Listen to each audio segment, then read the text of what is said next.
And you must build this world from love.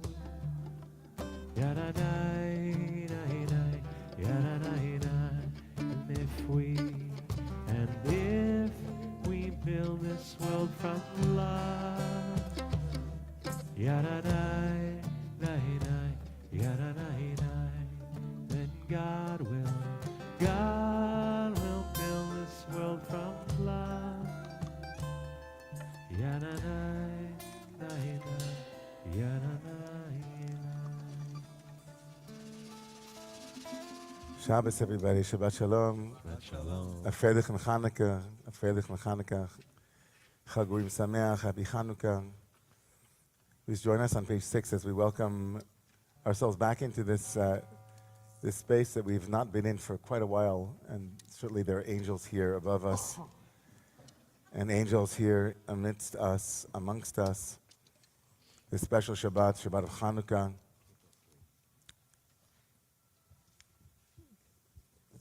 Hanukkah is the most remarkable holiday in that it invites holiness into the ordinary, into the everyday, into the whole. In Hebrew, the word for secular is chol, chet vav lamed chet, vav lamed chol. And our sages speak frequently of the power of sand and chol, which is secular, and its relationship with sand, which is also chol. The same word, but of course from a different root in Hebrew, but the fact that they're the same letters and the same word and it's pronounced the same way invites a conceptual connection. And just as sand, when refined, becomes glass, Shabbos is the refining of chol. And in many ways, Hanukkah, which is only mentioned in our tradition, really within the tradition, one time, meaning within the canon of Jewish literature, not the Apocrypha, which we'll get to later tonight, but within the actual canon of Jewish literature, the entire beautiful 8-day holiday of Hanukkah only appears in 5 lines in Masechet Shabbat, 5 lines in a tractate called Tractate Shabbat, which is dealing with the things that we're allowed to use in order to light candles on Shabbat. So of course, when we light candles on Hanukkah, there's a connection between Hanukkah and Shabbat too. Hanukkah is also the holiday that brings the ordinary, sandy weekday into a refinement, possibly. Reminds us that it's possible to live a holy life without turning off your phones, or maybe that's the challenge, to live a life of holiness when we don't have the strictures and the guardrails of Shabbat, but we have the everyday 9 to 5. That's the power of Hanukkah. A little bit of light each day. So Shalom Aleichem to all of the angels here and to the angels of our ancestors who are with us tonight on this special Shabbat, Shabbat Hanukkah, on page 6. Shalom Aleichem. Shalom Aleichem, Malachei HaSharet, Malachei Elyon, Melech Malachei Amlachim, HaKadosh Baruch Hu. Boachem Shalom, Malachei HaShalom, Malachei Elyon, Melech Malachei Amlachim, HaKadosh Baruch Hu. Baruch Hu Shalom, Malachei HaShalom, Malachei Elyon, Melech Malachei Amlachim, HaKadosh Baruch Hu.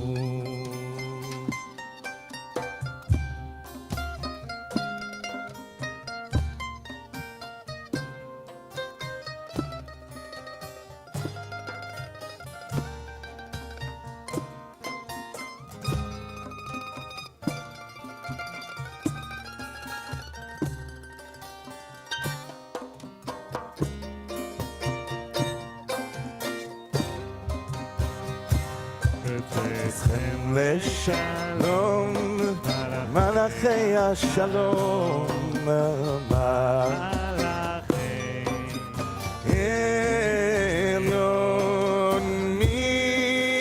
ממלך מלכי המלכים, הקדוש ברוך הוא, הללי.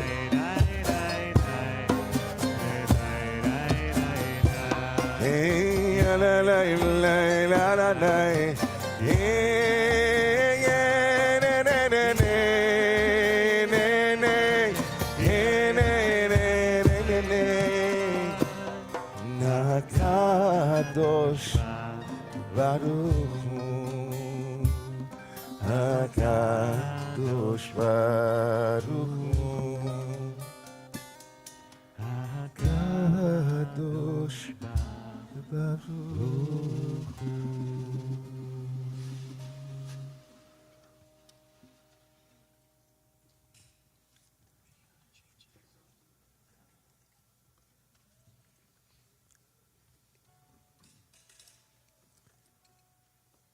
The Rambam, the great Maimonides,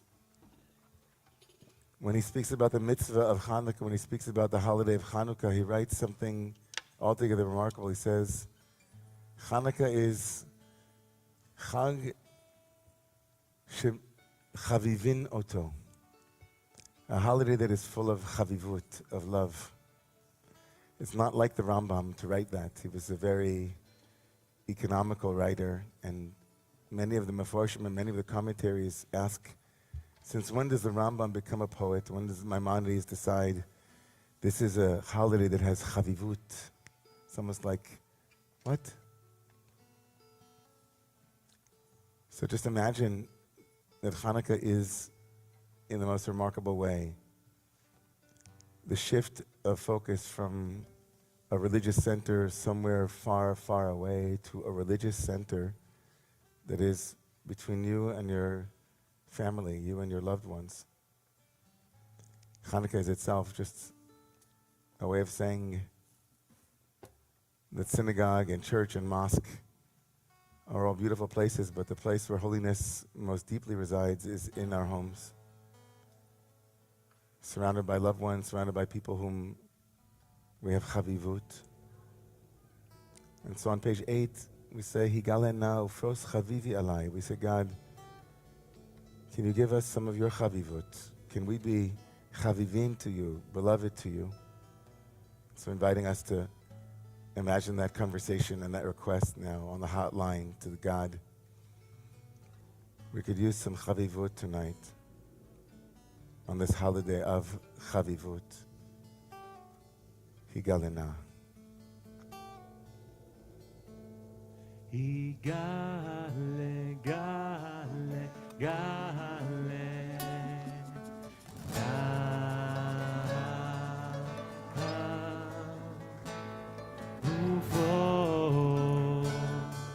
ufos, habibi, alai,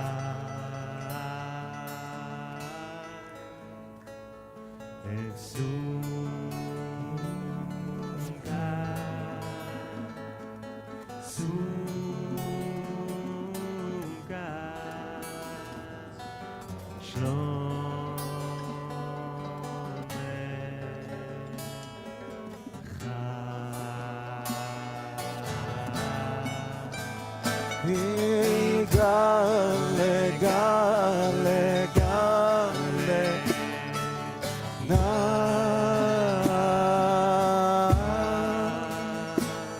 Ufros, habibi alai.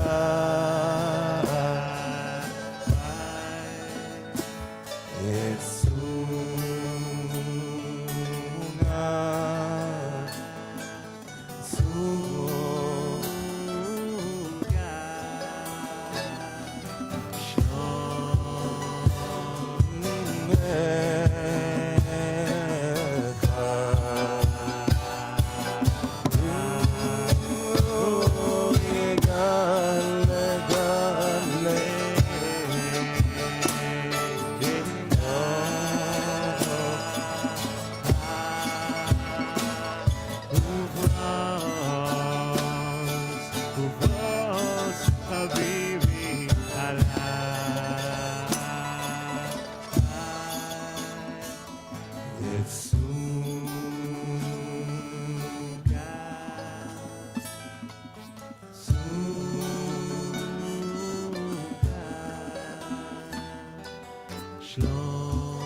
I was sitting today with a group of parents in the preschool at the nursery school across town at the Y, and one of the parents said, "Can you help explain why we give presents on Hanukkah?"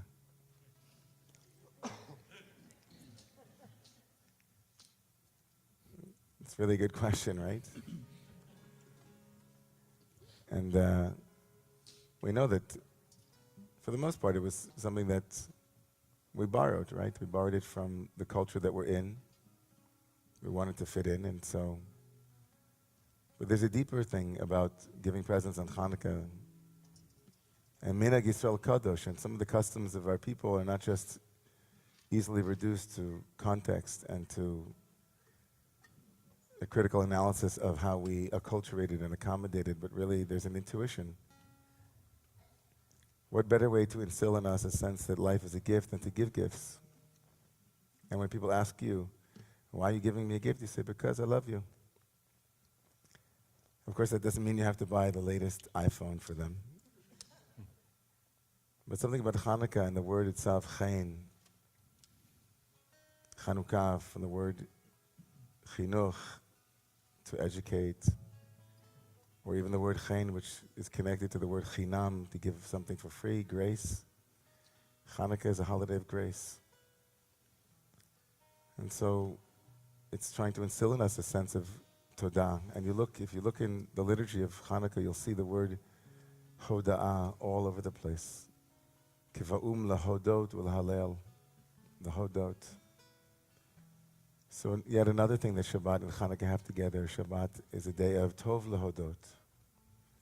So on page 9 and 10, receiving each other's faces as a gift that requires gratefulness, living in the presence of grace and gratitude. Grace and gratitude. I like that. That'll be my first album.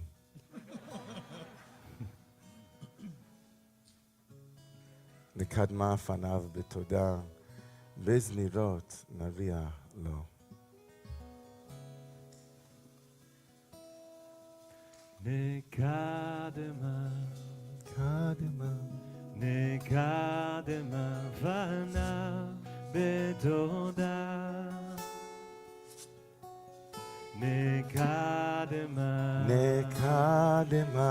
Nekadema fanav betodah. Biznirot. Biznirot nadialo. Biznirot. Biznirot nadialo. Biznirot. Biznirot nadialo. Biznirot nadialo.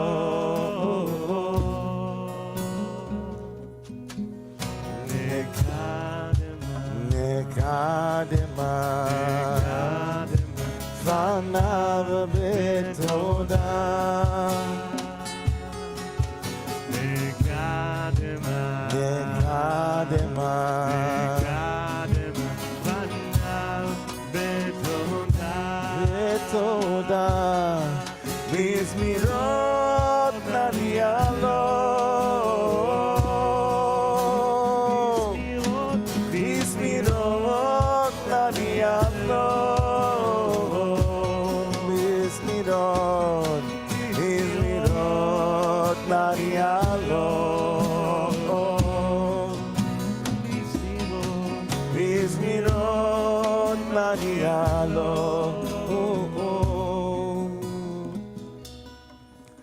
Nekadema, Nekadema, fanav betodah. Nekadema, Nekadema, fanav betodah. Bizmirot nadialo. You sing, everyone. Bizmirot. Bizmirot nadialo. Bizmirot one more time. Mizmirot Nadialo. Mizmirot Nadialo. Mizmirot Nadialo.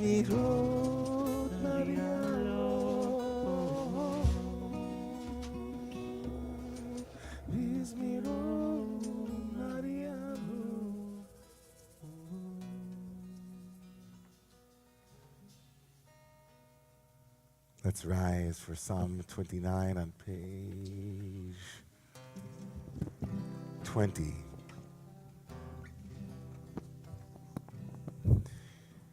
Mizmor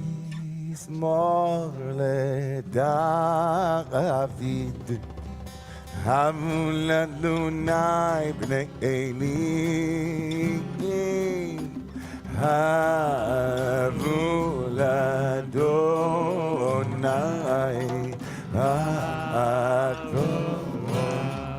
Ay, ay, ay, ay, havu l'Adonai, Yeot shemo yishtachavu l'Adonai, be'adrak kodesh, ol Adonai, al hamayim, el hakavodim,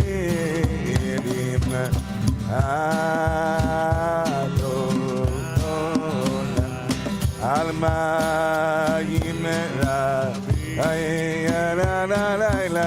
kol Adonai, bakol, ay, kol Adonai, behadar kol Adonai, shover aradim yeshaber, Eze albanon, vayakinem, kemo egel levan, levanon, veyesir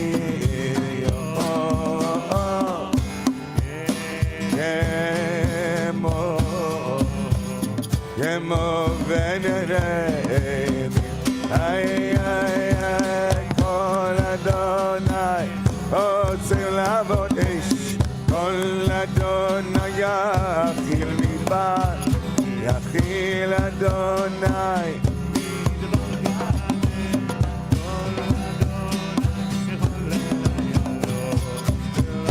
לא יחסור.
בכל גדולת ימינך תתיר צרורה, קבל בינה שמחה, שגבנו תרנו נורא, נגיבור, דורשי ייחודך כבבת שמרם, ברכם אתרים רחמי תירקסך תמיד גם עליהם.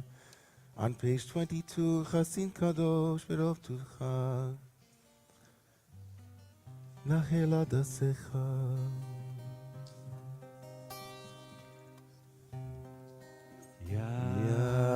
יחי גאה ועמך פנה זוכרי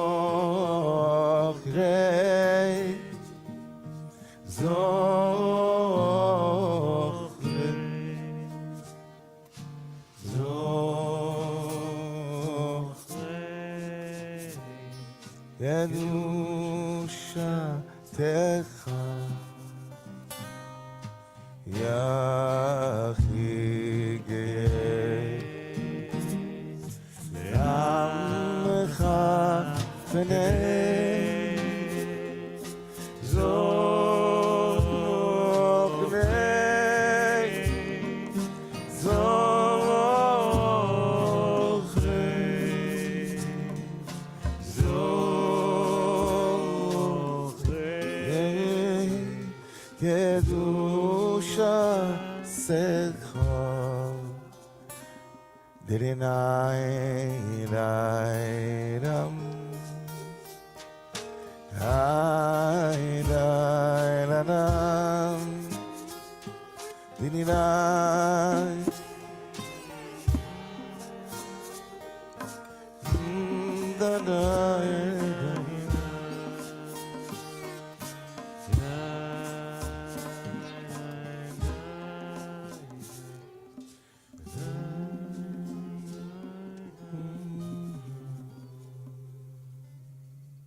on page 23 and 24.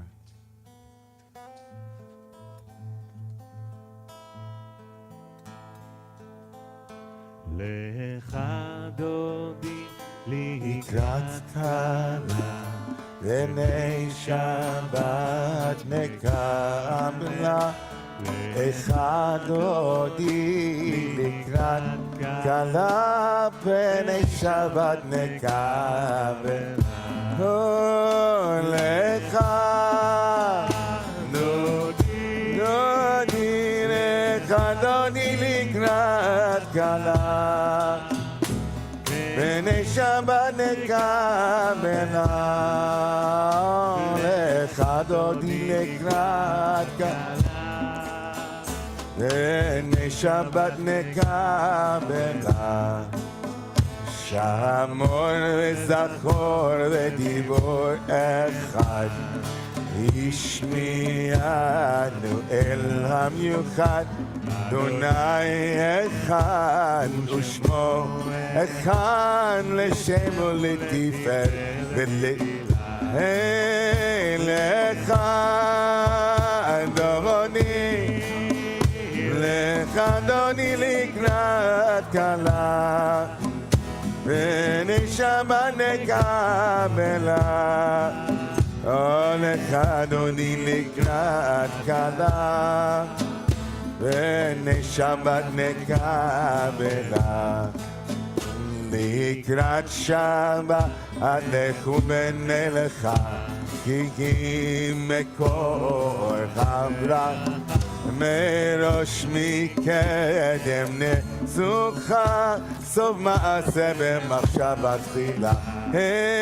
לך אדוני, לך אדוני לקראת כלה, בני שבת נקבלה. לך אדוני לקראת כלה, בני שבת נקבלה. יקרש מלך עיר ללוחה, קום נצאי מתוך ההפכה. שבט במקבך, והוא יבוא עלייך חמלה. לך אדוני, לך אדוני לקראת כלה, בני שבת נקבלה. לך אדוני לקראת כלה, בני שבת נקבלה. התנערי מעפר קומי, לבשי בגדי תפארתך עמי. יד בני ישי בית הלחמי, קולך אל נפשי גאלה. לך אדוני, לך אדוני לקראת כלה, בני שבת נקבלה. לך אדוני לקראת כלה, בני שבת נקבלה. התעוררי, כי באורך ומאורי, אורי, אורי. שיר דברי, כבוד אדוני עלייך נגלה. לך אדוני, לך אדוני לקראת כלה, ונשבת נקבלה. לך אדוני לקראת כלה, ונשבת נקבלה. לך אדוני, לך אדוני לקראת כלה, ונשבת נקבלה. לך אדוני לקראת כלה, ונשבת נקבלה.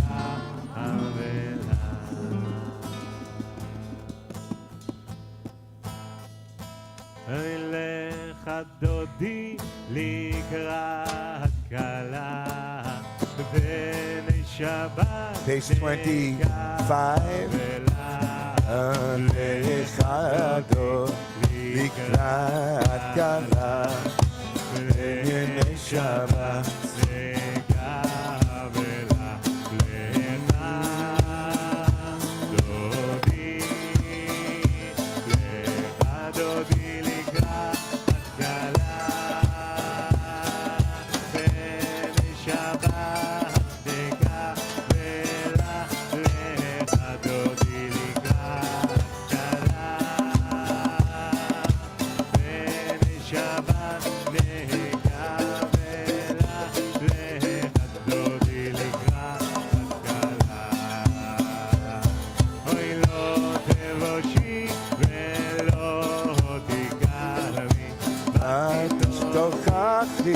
ומתמי בגקסו אני עמי ונבנתה עיר עתילה לך דודי, לך דודי לקראת כלה,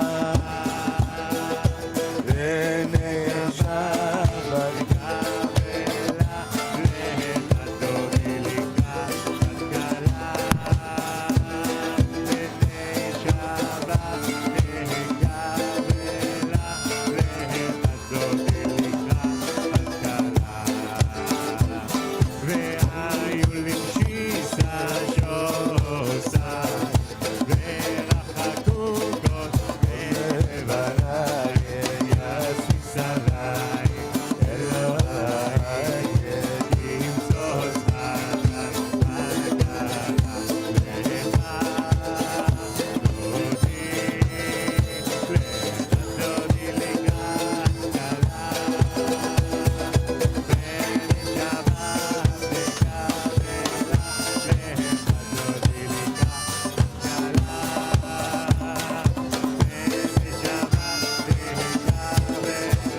Rise everyone, as we face the door, בואי בשלום עטרת בעלה, גם בשמחה ובצהלה, תוך אמוני עם סגולה, בואי חלה, שבת המלכה לך, דודי, לך דודי לקראת כלה, בני שבת, בני שבת, B'nei Shabbat nekabela.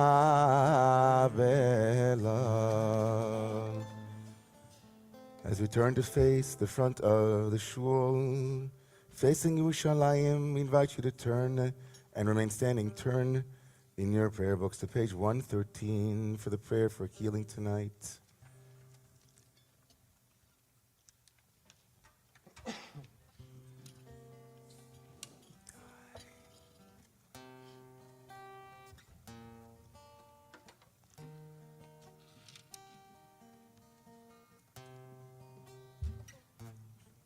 Please join us, everyone. Healer. Healer of the broken, Hearted, binder of our wounds, counter of uncountable stars.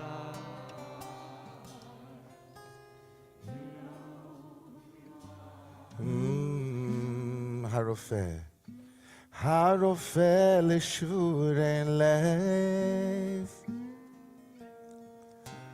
ומחבש לעצבותם, מונה מספר לכוכבים, לכולם שמות יקרא. אנא אל נא רפנה לה.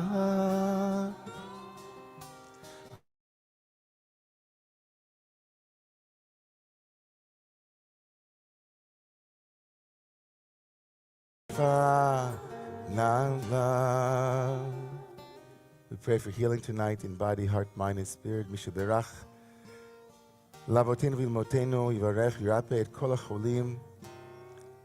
בעבור שכולנו מתפללים בעבורם, בזכר זה הקדוש ברוך הוא, ימלא רחמים עליהם להחלימם ולרפאותם, לחזיקם לחיותם, וישלח להם מהרה רפואה שלמה מן השמיים.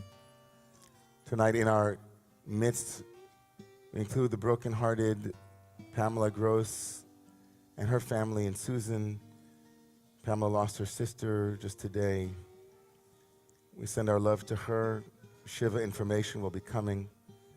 In our midst also, the broken hearts of all those in our Israeli family who have lost loved ones this week. We pray for a healing. Refuat hanevesh u'refuat haguf. In body, heart, mind, and spirit for them. And even though it's Shabbat, we still call out and say, let there be healing. And let us all say, Amen. You may be seated, everyone.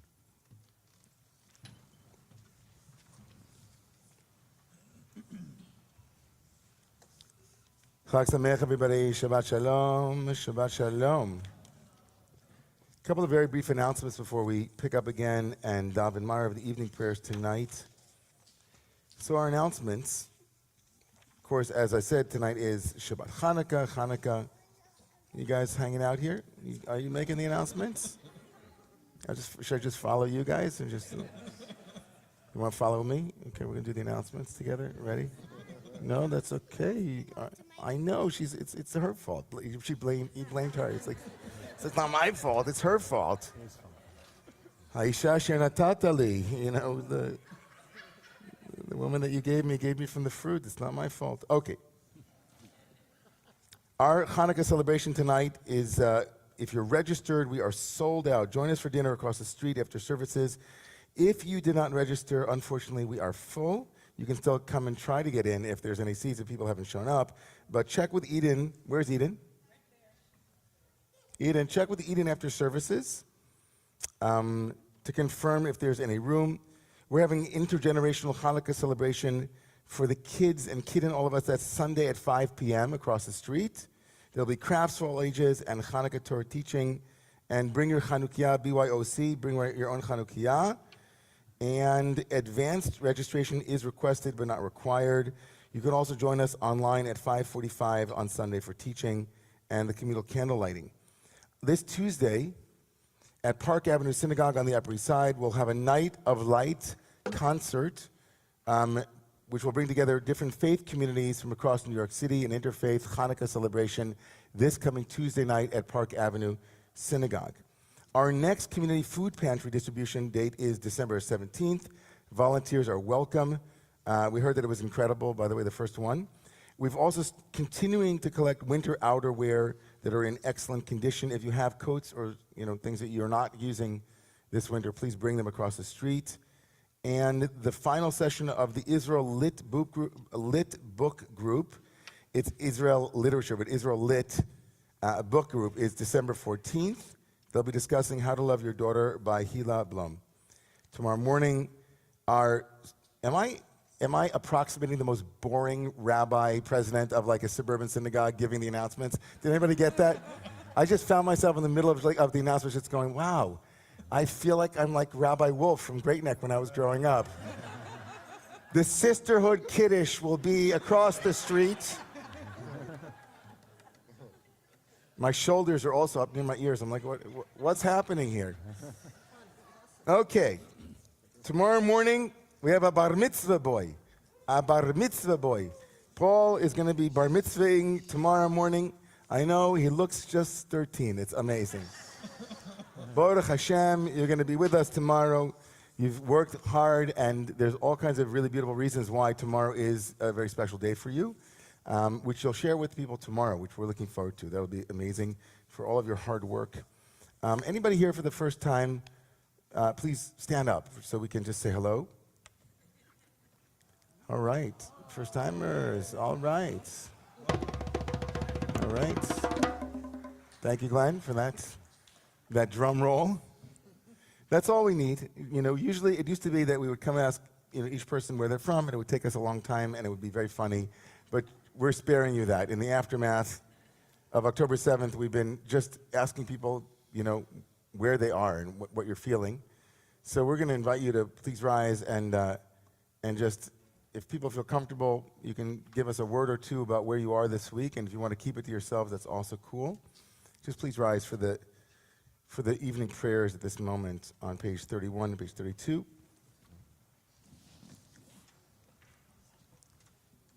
You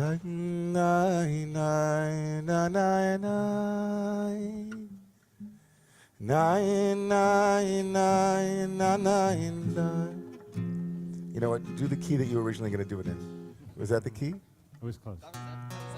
It was F sharp, C minor. I thought it was C minor.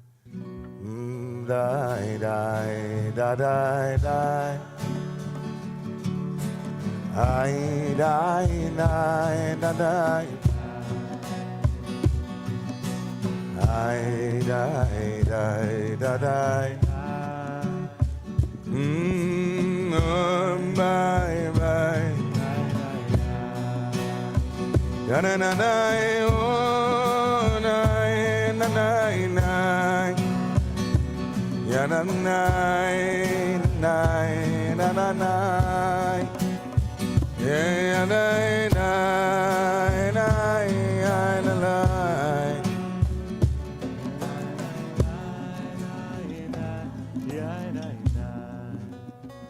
So as you hear this music, you can call out a word or two about your week or where brought you here tonight, what energies, emotions. Just feel free. It's not a performance, just a sharing. Feel free to say it sotto voce.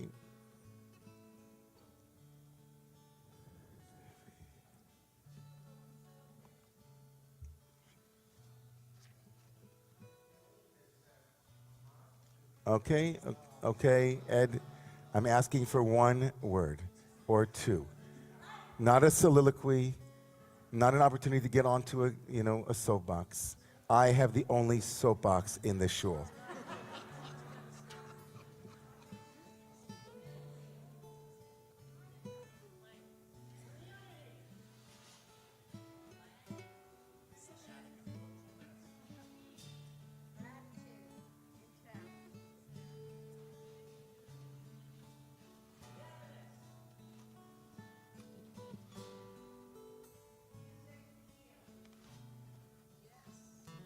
Yadai nai, yadai nai, Yadanai, nai, nai, yadanai. Yadanai, yadanai, yadanai. Yamamai, mamamai, mamamai. On page 31 and 32. Ba'arichu et Adonai hamevorach. Baruch Adonai hamevorach.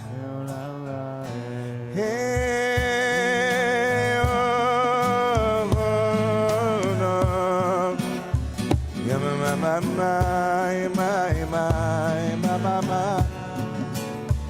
Ne la la ne ne ya na na. Ya la la na na na na na. We invite you to be seated as we prepare for Shema with the blessings of the Shema on page 34. Ruach ad Shechina Eloteinu. Ela chaya v'kayemet, Tamid timloch aleinu le'olam va'ed, Ruchat Shechina, Hama'ariva Aravi, Avat olam beit Yisrael v'chavta tor mitzvot.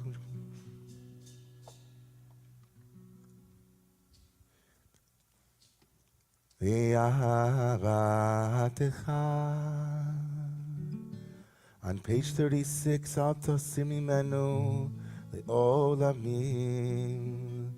Please join us, Baruch Atah Adonai. Ohev Amo Yisrael. Yanelladai, Dinine Ine Yainadai. Yama mama my my my mama. Nina na oh na na na na. Nina na na.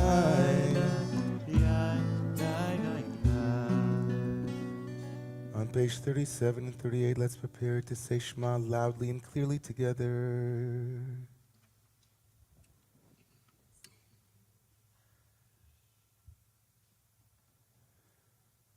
Shema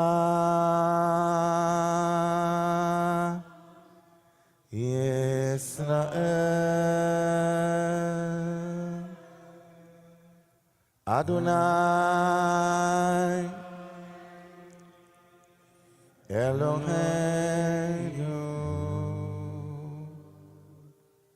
Adonai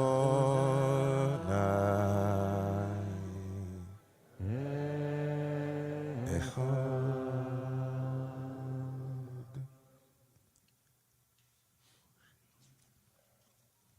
On page 39.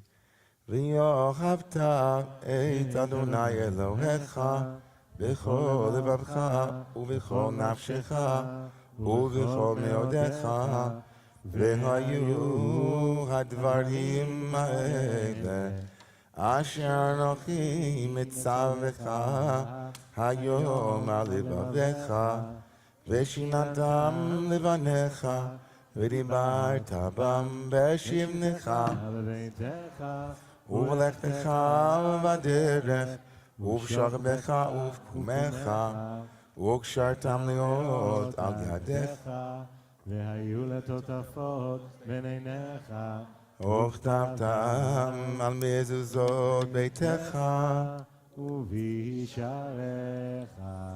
וים שמות ישמעו למצוותיי. On page 41, the second paragraph of the Shema.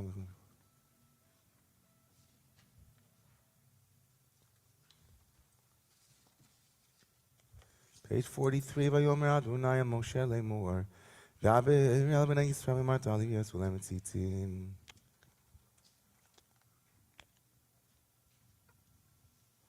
למען תסגרו ועשיתם את כל מצוותיי והייתם קדושים לפניכם אני אדוני אלוהיכם אשר הוצאתי אתכם מארץ מצרים לעוס לכם לאלוהים Adonai Elohechem emes.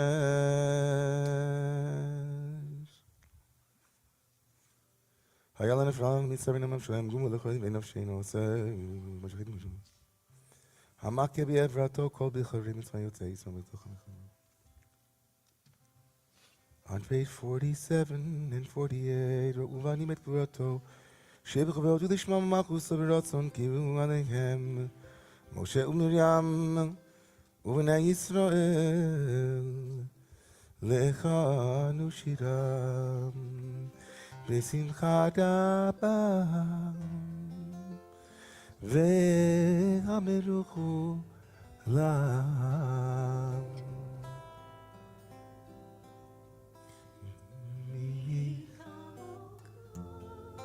Mi chamocha ba'elim Adonai mi chamocha neda b'kodesh nora Tehilot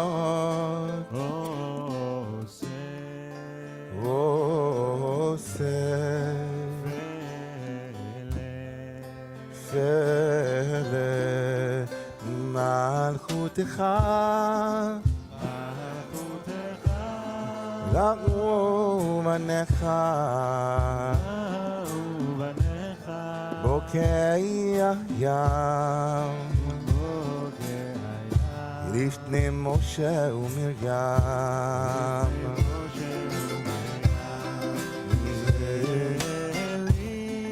Ze'eli Anu ve'amru Adonai Yimloch Le'olam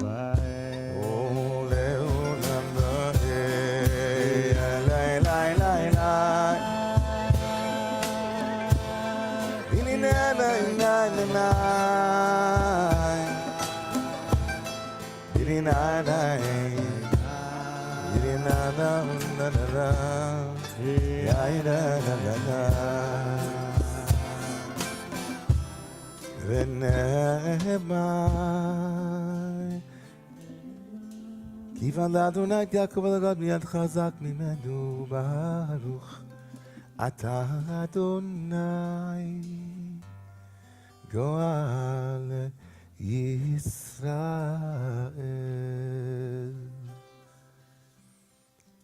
Hashkivenu on page 49, Adonai Eloheinu leShalom. Lay us down in peace, author of the stars, raise us to life, ground of our being.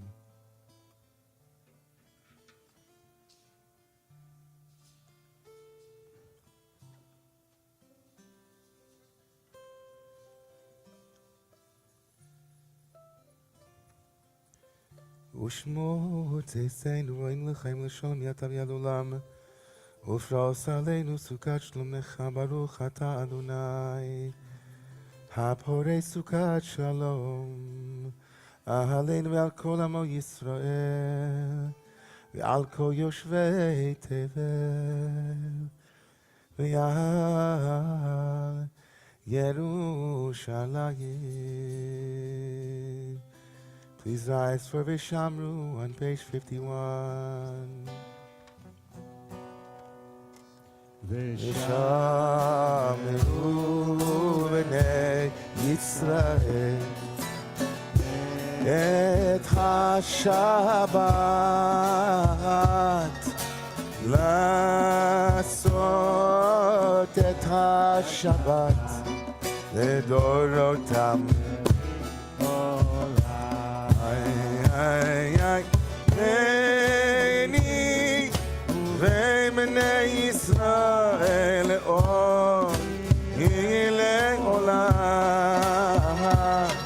מששת ימים עשה אדוני את השמיים ואת הארץ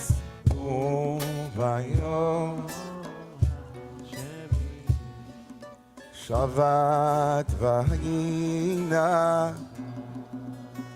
An Aramaic pause between parts of the prayer, Chatzi Kaddish on page 52. Yitkadal v'yitkadash, Shemei Rabbah, Alma divrach chilutei, v'yamlich malchutei, b'chayechon u'v'yomechon, u'v'chayei lechol Beit Yisrael, ba'agala, ba'agala, ומזמן כל וימרו יהי שמי רבה מבורך לעולם ולעלמי עלמיה יתברך יתברך וישתבח יתבהר ויתרומם ויתנשא ויתהדר ויתעלה ויתהלל שמי לקודשה לילה מן כל ברכתה ושירתה תושבחתה חברתה דמירון בעלמה וימרו Amen. The silent Amidah can be found on page 56. Don't forget the special insertion for Hanukkah, Al Hanisim, or in the words of your own heart as you take a moment to be with God as you understand God.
יהיו לרצון עם רפים Lefanecha Adonai Tzuri Goradi. Yea, the word of my mouth and the meditations of my heart be acceptable in your sight, my rock and my my Redeemer. Oh Lord, prepare me to be Sanctuary, pure and holy, tried and true. and In thanksgiving, I'll be your living sanctuary for you. Vasuli Mikdash V'shachanti ושכנתי Betocham בתוכה V'anachnu V'arech Yah Me'ata ועד עולם.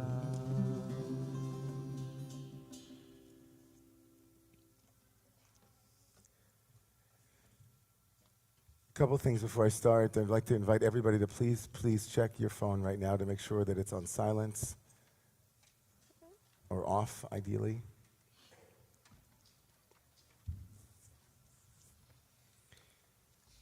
I'd also like to be clear that some parts of what I'll say tonight are not for children at moments.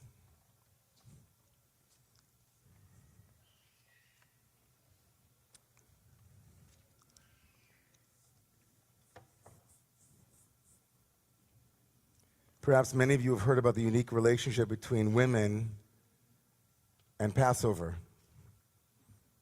Of course, the story hinges on the heroism of Miriam and Yocheved, respectively Moshe's sister and his mother. The rabbis even go so far as to declare, "B'zchut nashim tzidkaniyot nigalu Yisrael," in the merit of righteous women, the children of Israel were redeemed from Egypt. Perhaps you know about the obvious connection between women and the story of Purim. That one's easy, right? The scroll, after all, is named for Esther, the most important character in that story. So far, so good. But did you know about the connection between women and Hanukkah? Jewish law brings a unique law around what is usually considered to be a halachic principle, which is man grama, mitzvot, commandments that have a particular time-bound element. Nashim p'turot, women would be exempt from that, presumably in a very traditional context. Women were at home, whatever it was, there were exigencies that might make the fulfillment of the commandment that is time-bound an exemption for them. But when it comes to Hanukkah, af heim ayu be'oto anes, the rabbis say no, women have the equal and completely equal obligation to men in lighting Hanukkah candles. And when asked why in halachic literature, in the literature of our rabbis around Jewish law, it says because many miracles happen with women during Hanukkah. When pressed further, the rabbis produced three stories. Three women's stories that are connected to the holiday. Each reflects a different aspect of Jewish tradition and women's lives. For centuries, the best known was the narrative of Hannah and her 7 sons, which, like the Maccabee saga, appears not in the Hebrew Bible, but in the Apocrypha, the works that were not included in the Bible. Hers is a familiar story in Jewish history, one of suffering and martyrdom. And she plays the familiar women's role of a strong and pious mother. In this case, her strength and piety are put to the ultimate test as the cruel Antiochus, the Seleucid king of Syria, tries to force each of her sons to eat pork. As each refuses, the son is tortured and murdered while his agonized mother looks on. The king urges Hannah to persuade her sole remaining child, the youngest one, to save his own life by eating pork, but instead she encourages him to follow his brother's example and martyr himself. Torn by grief with her sons gone, Chana dies. Chana's commitment to Jewish law under the direst of circumstances encourages generations of Jews in many lands as they face pogroms and persecutions and were faced with that ultimate question of give up who they were or die. A very different Chana appears in the second story. She takes center stage in a story that's generally told in only books of legends in Agadah. And there, this young woman in Chana is a sister of one of the Maccabees, and she's about to be married. And determined to prevent the local Syrian ruler from exercising his droit de seigneur, the right to have sexual relations with a new bride, she strips naked before the guests at her wedding feast.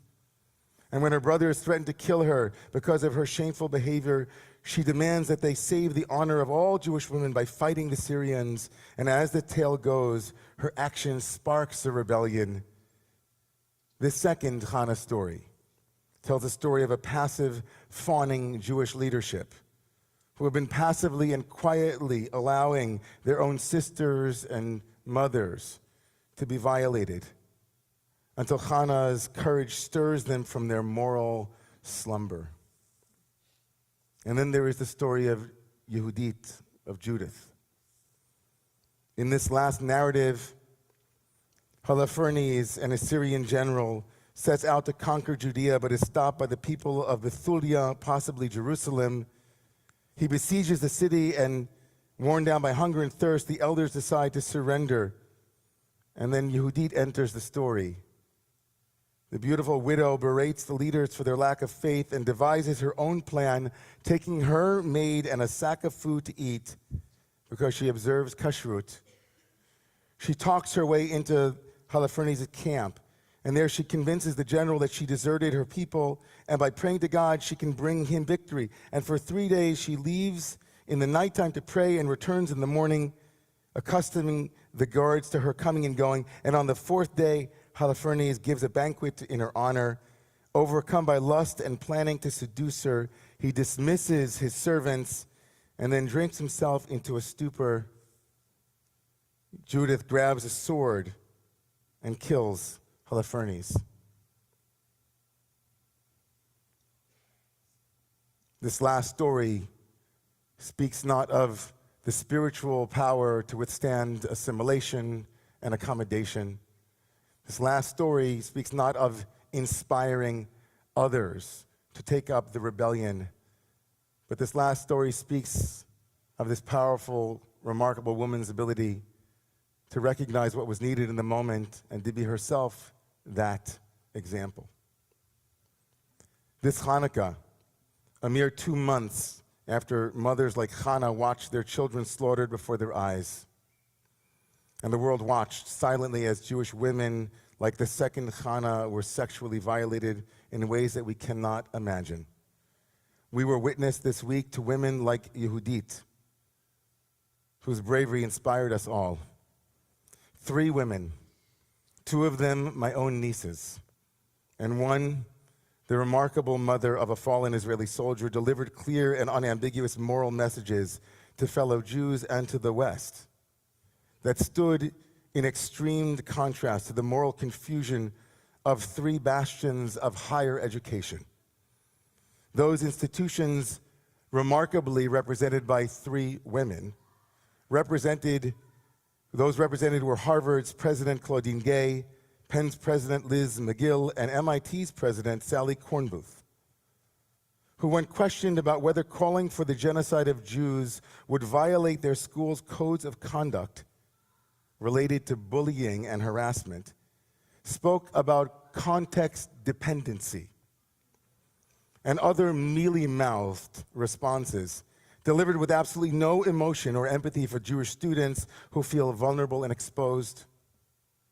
My niece, Eva Ingber, is a student in narrative medicine in Columbia University, and she's also an alum of Penn. She wrote a piece in today's Forward where she described life for her now on Columbia's campus.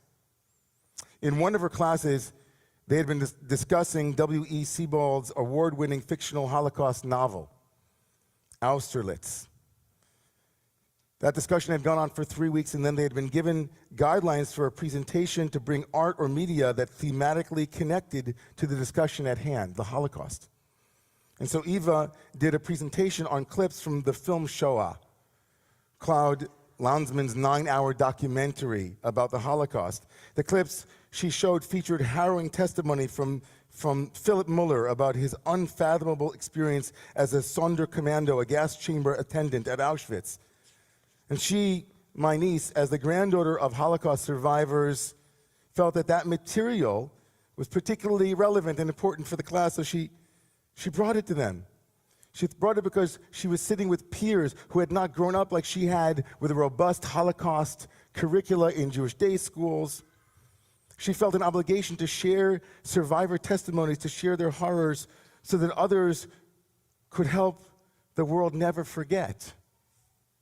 And you can imagine, she writes about her surprise when her professor, someone whom she looks up to, made their discomfort with her choice known to her and to the class. The professor announced that this might not be the right place for such disturbing material because of how hard it is to hear it and process such atrocities. She was stunned. The footage included no gore, no blood, no death, just vivid descriptions from Mueller as the camera panned over crematorium ruins in Auschwitz. How could that not be allowed in a classroom, she wrote, a place where we're supposed to teach and learn? So she met with her professor outside of class to discuss the reaction. And it turned out, she said, that their reasoning was even worse than she'd imagined. The professor told her that the material was inappropriate because of all the death and dying in Gaza. The fact that some of my classmates are out at the protests and that they don't want to make those students feel uncomfortable or unsafe in the classroom. And then they added, for better or for worse, in this particular moment, where this is a particular moment where Jewish suffering is not what people want to hear.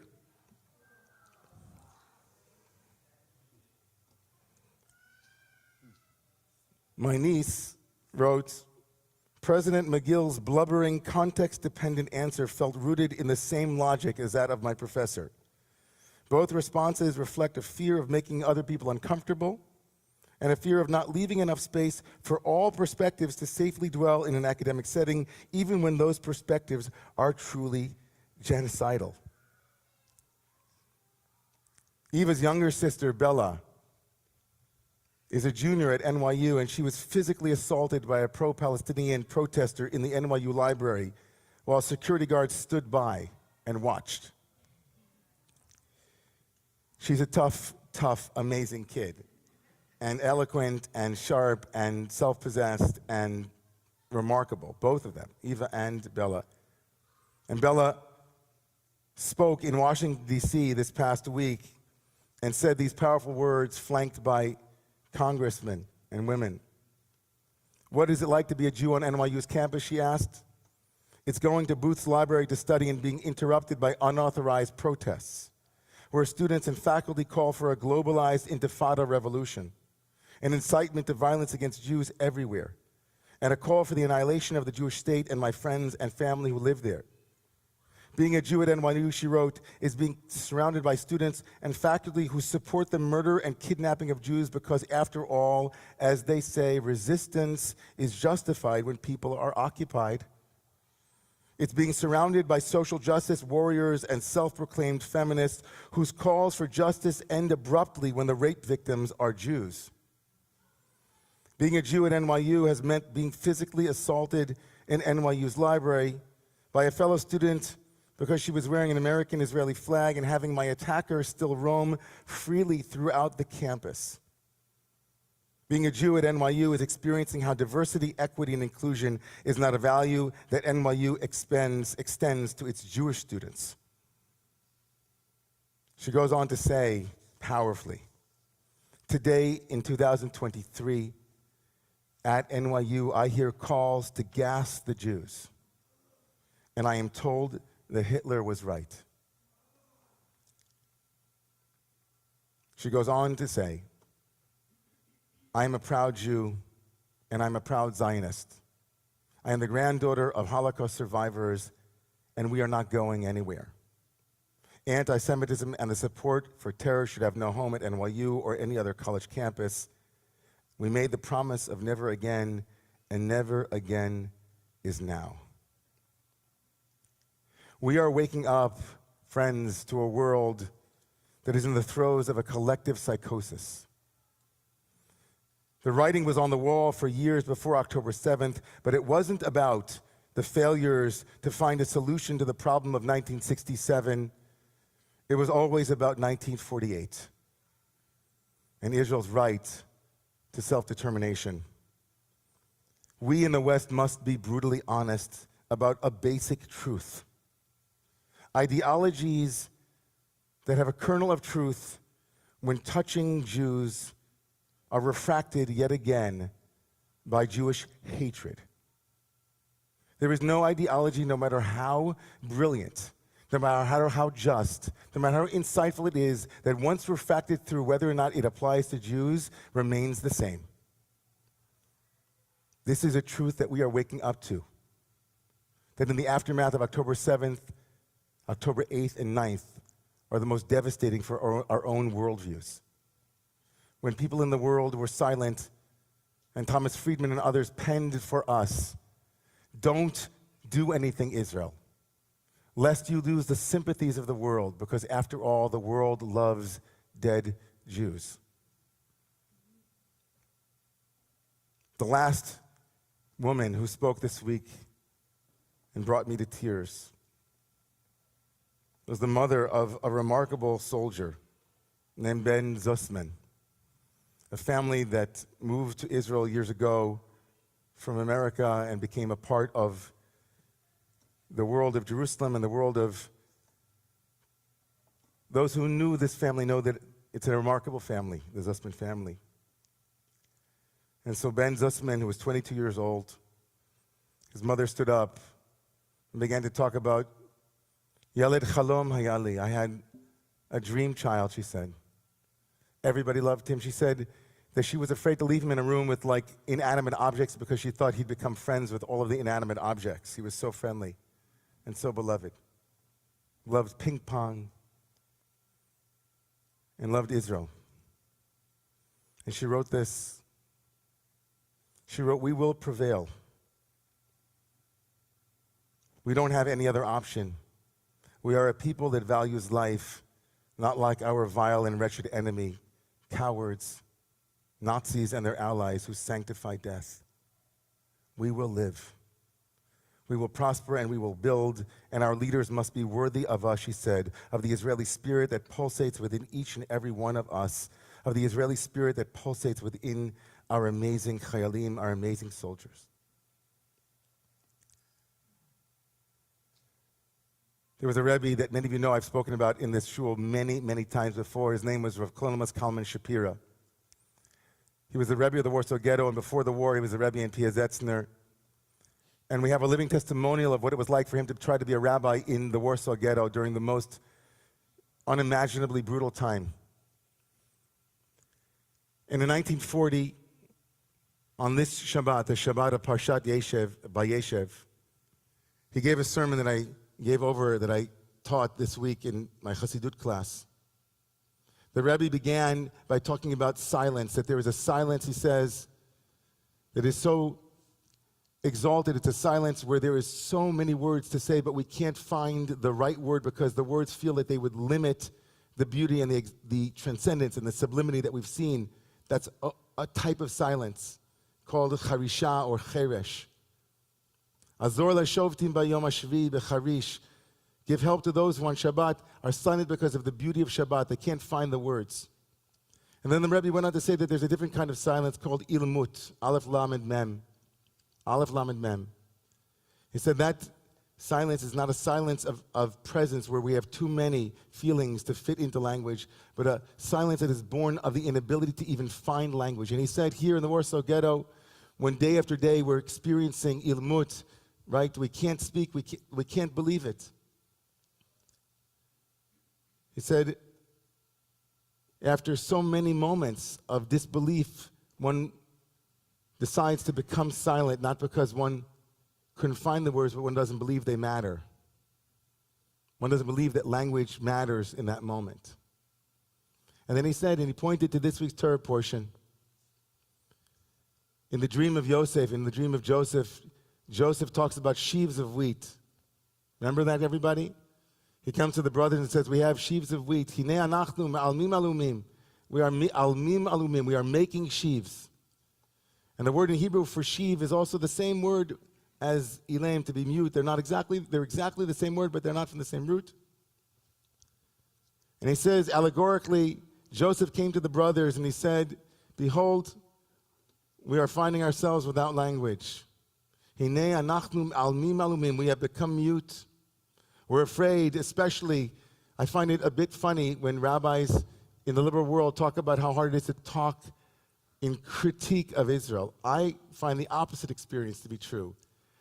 That speaking in support of Israel in liberal circles feels to me dangerous. Speaking in support of Israel makes me want to sometimes not speak.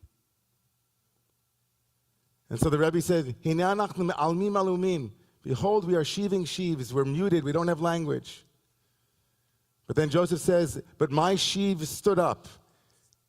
My sheave stood up. And then in the dream, what happens? Now, and then all of your sheaves stood up. And so the Rebbe wrote these words, V'nei kama alumati v'gam nitzava. Behold, my sheave, my mutedness arose. Mikodem kvar ratziti lahatot shechmi v'lichyos chai ilmus. Says, I was thinking I'm going to go back to sleep because language doesn't matter. It doesn't matter, right, to hear the story of Chana and Yehudit and of Eva and Bella and Sarit. We're just going to be quiet. Aval kishema'almim alumim az lo yacholti kvar lisbol ta'alimut v'nitchazakti litz'ok yoter.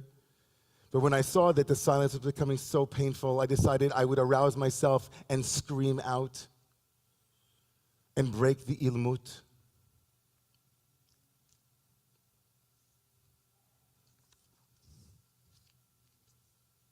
These three women, in such a profound way, represent not only the search for that pure, undefiled oil, but a willingness to light that candle, to light that menorah, to put it in the window and say, we won't be silent. We won't be silent as heads of universities that impact thousands and thousands of people say in full view, in public, that they can't answer the question, is calling for the genocide of Jews a violation of your harassment policy? I'm not sure. It depends. Legalese. There might be lawsuits. No, please, just a really clear answer.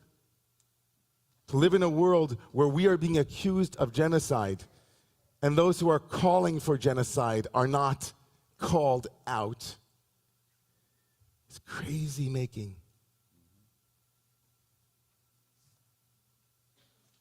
I can't tell you how much pride I had seeing my niece standing there and speaking on behalf of the great-great-grandfather she never met, whom I was named for, who perished in Tarnów, Poland.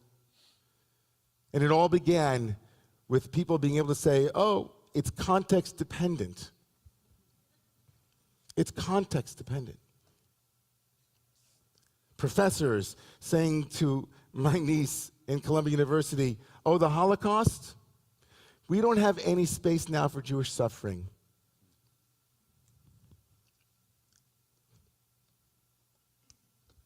And not to mention, I'll just be really clear here and then we're coming in for a landing. Not to mention how often I get emails from people, and I think to myself, emails from people asking me to say things in the shul that they need to hear in order to feel like they can come to the shul. And I think to myself, when I get those emails, I first feel, wow, okay, we have such a humane, beautifully universal community. Love you. And then I ask myself, have I ever received emails from people when I neglect to mention various Jewish communities here in New York that have been targeted by hate crimes? Like, does anybody in our community write me an email at the end of a Shabbat and say, I can't believe you forgot to mention the Hasidim in Borough Park that were attacked last week? What kind of Jew are you? What kind of Jew stands up in front of 150, 200, 300 Jews and doesn't mention brothers and sisters who are being harmed? I've never received an email in 17 years like that, not once. I promise you. You can scour my emails for it. And I think to myself, wow, that's remarkable. A small community as small as that little jar of oil that in spite of everything over the last couple thousand years was able to make it. We thought we'd make it 10 years, 100 years, 1,000 years, and here we are, strong. We celebrate the light of the menorah, and we celebrate the spiritual audacity of these women. But also tonight we celebrate Yehudit and her power. I was in Israel 2 weeks ago, and I was sitting with a friend who's just the most amazing academic of Jewish mysticism, and she's involved in every peace organization in Israel, the ones that I was involved with, and still am. And she was sitting with us, a group of 40 rabbis, and she started to be really honest, talking about her experience of the last 2 months. And at one point, she kicked back in the chair, and she said the 4-letter word that begins with F, out loud, really loud. And she said, we have an army, thank God.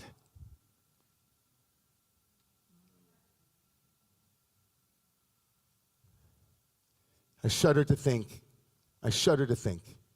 of a world where Jews don't recognize that we need both spiritual power and military might in order to defend ourselves and make sure that we are also not on the way to hearing louder and louder in the streets of New York and London and Paris and all of the other extremely sophisticated cultural centers of our world, death to the Jews, Hitler was right. I shudder to think of a world that I wasn't born into with the privilege I have to be able to know that Ben Zussman gave his life so that I could live on the Upper West Side of Manhattan. I shudder to think of a world like that.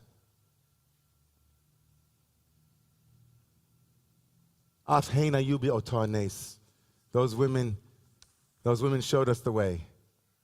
For all of our mothers and our sisters and our daughters and our nieces and our granddaughters, may God give us the strength. Give us the strength to be proud of being Jewish. Give us the strength to know who our enemies are and to not be pacifists at this crucial moment. May God give us the strength that at the appropriate moments to soften our hearts, to imagine a world where these energies will one day be completely absorbed into a world where peace, love, justice, equality reigns supreme, and where we Jews can close our eyes and dream together of a time where everyone is seen as the child of God that they are. May that day come soon, and may we help bring it. Please rise.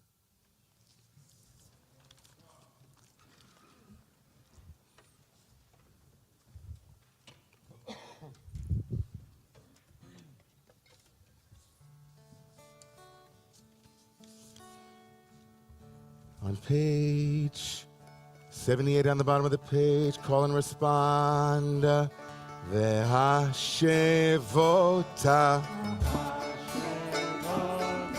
el levavecha ki Adonai hu Elohim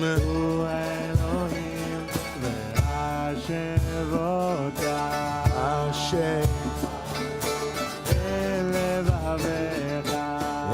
Elevavecha Ki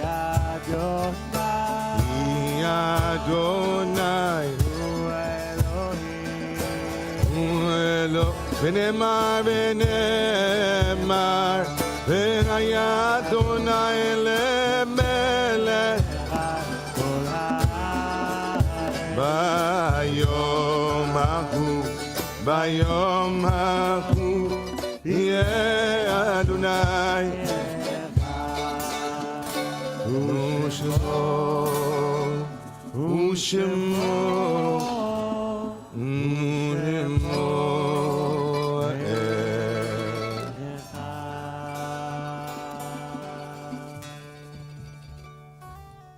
on page 115 and 116, and we lift up at this moment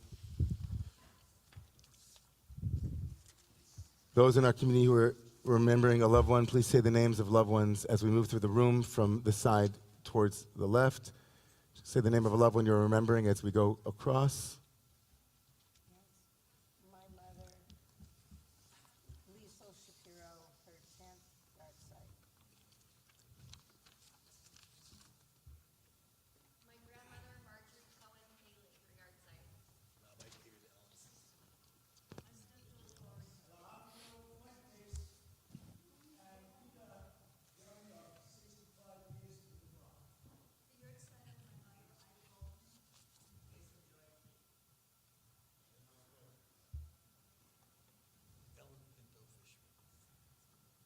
Stephen? Okay. Karen? Oh, who's there? Okay, on this side? Paul, go ahead. My mother, Miriam Bresson Solomon, who died this past Shabbat Hanukkah. Anyone else? My mother, Norma Spivak. My older brother Mishai, my older adopted brother Mishai, and 5 people from the family Cruz who live in Canada, and all the citizens. Yes, we're going to, all of the citizens who are, where's he?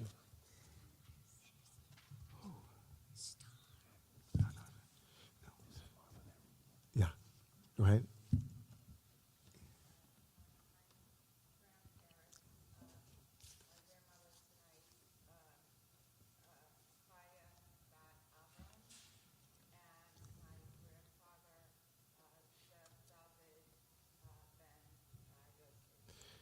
And all of those who are reciting the Morris Kaddish, we invite you to please remain standing, and those who are supporting them.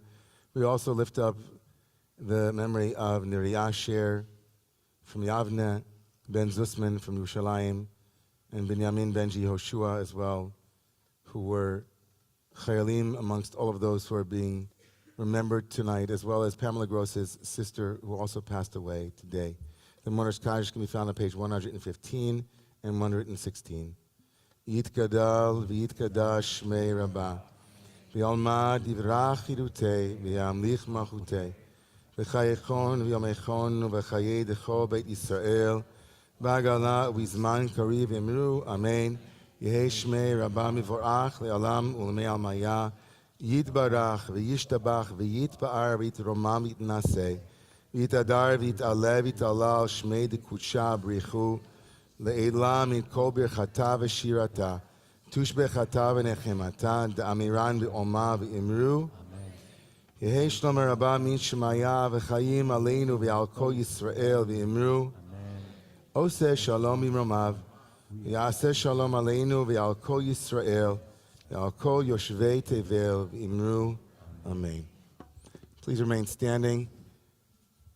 As we make our way towards Kaddish, which can be found on page 88, a couple of blessings into this cup tonight to our community band, to Judy, to Ellen, Farnoosh, Jeff, Maury, Doug, and to Judah and Glenn, as of course to our musical director, to Shimon.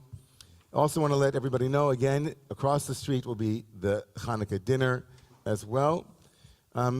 David Kaufman here just said something important, and for me to say to the community, a great, great rabbi, a great human being passed away this week, just yesterday.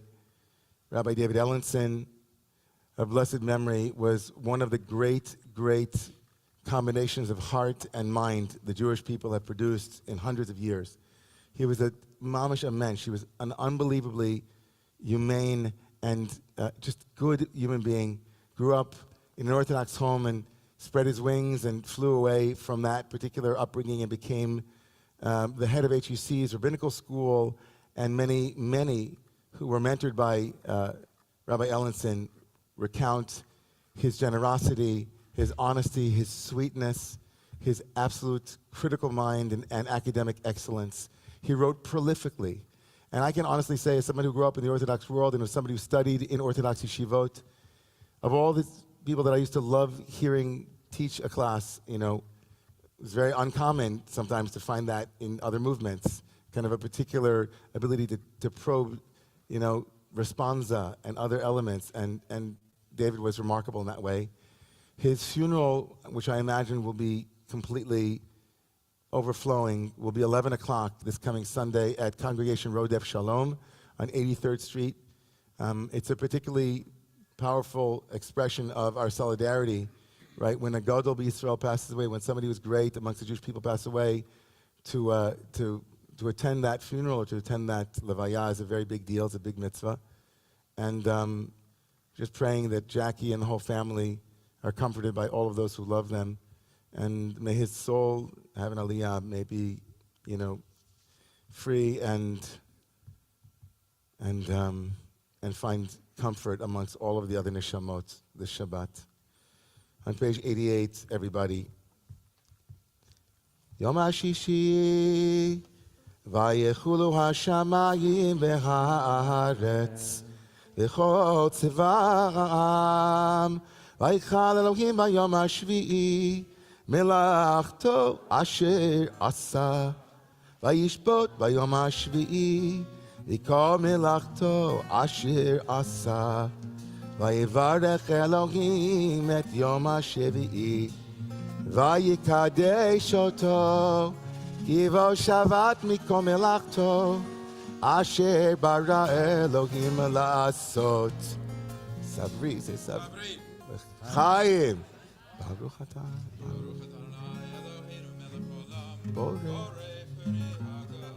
Amen. Baruch atah Adonai Eloheinu melech haolam Asher kiddushanu b'mitzvotav v'ratzava Shabbat Kodsho, V'Ava V'Ratzon Inchilanu, Zikaron L'Maaseh B'Reishit, Ki Hu Yom Techila L'Mikra'e Kodesh, Zecher L'Yitziat Mitzrayim, Ki Vanu V'Acharta, V'Otanu Kidashta, Mikol Hamim Meshabbat V'Ahava U'Biratzon Incha Baruch Ata Adonai Mekadesh Hasha Amen.